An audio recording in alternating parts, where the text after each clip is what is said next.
Or home. Now, blinds. We hear ads all the time, don't we? Some of them are okay to listen to, others are, oh no.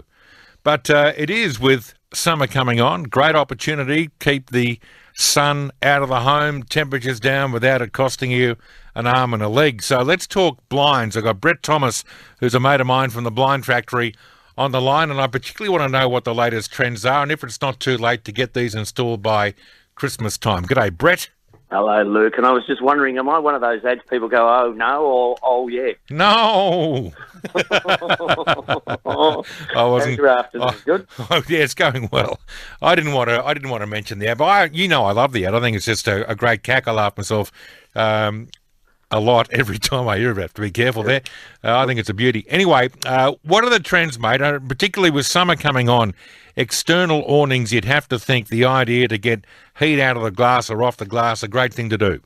Yeah, well, you know, it's funny. Friday afternoon, I was standing out there, it's melting in the 42 degrees, and it's amazing what a difference it makes if you do something as simple as stand under a tree. But you know, and houses are no different. If you put an awning on covering up the glass, then of course it stops the heat going through the glass into your room. Normal internal blinds are good for probably 70% of the year, but when it gets really hot, you've got to stop the glass getting hot, and the only way to do that is put some sort of shade over it. So either wait 15 years and grow a tree, or put an awning up. And you can get them to be retractable, can't you? So they can adjust in relation to temperature and what time of year it is. You know, the funny thing is, 50, 60, 70 years ago, people were putting sun blinds up because cooling really was unaffordable, and then it became affordable, and now it's becoming unaffordable again.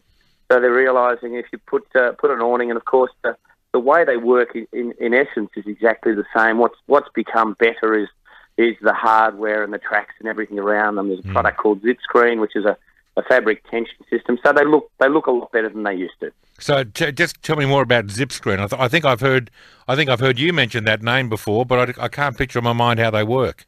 Well, if you picture a roller shutter from the 80s that had a track down the side, yeah. What we've done now is we've got a much smaller head box. Obviously, you've got an extruded, like a U channel on the side, which actually holds the fabric into the channel, so your fabric stays nice and tight. So whether it's around an outside pergola that you want to keep the bugs in and keep the breeze away, or it actually holds it in place, whereas previously the fabric would flap around a lot. Yes, yeah. So they're good. The only thing I'd always say, my advice to everybody is, awnings are very good unless you've got a big storm coming through, in which, always put them up out of the way to make sure that you don't damage them. They're good up to a certain limit, but obviously sometimes when we have a big storm, you should always put them away just to make sure they're okay. Yeah, of course. Now, quickly, can we order before Christmas and get them in time for Christmas? Well, there's 5.5 weeks, and the office and the factory hate me saying it, but obviously, everybody rings at the last moment and wants it done, and the worst people to do it, of course, are your friends. They usually ring 2 weeks before. We've literally got about a week before. A simple job I'll have no problem at all doing before Christmas. If it's a very big, large, complex job, then it's going to take a little longer, and it's the sort of thing that, we'd rather take our time and do it properly than rush it through. So if it's a simple job, yes, we can still do it before Christmas, but we're certainly running out of time. You'd want to get it organised next week. Okay, very good. Now, the website, simply theblindfactory.com.au, theblindfactory.com.au, or give Brett and his sensational team, they're good people, a call 13 Blinds, 132546. You can speak to a design consultant, and they're the best at it. Let me tell you, they're good people. I know them. Brett Thomas, thanks, mate. Good to catch up.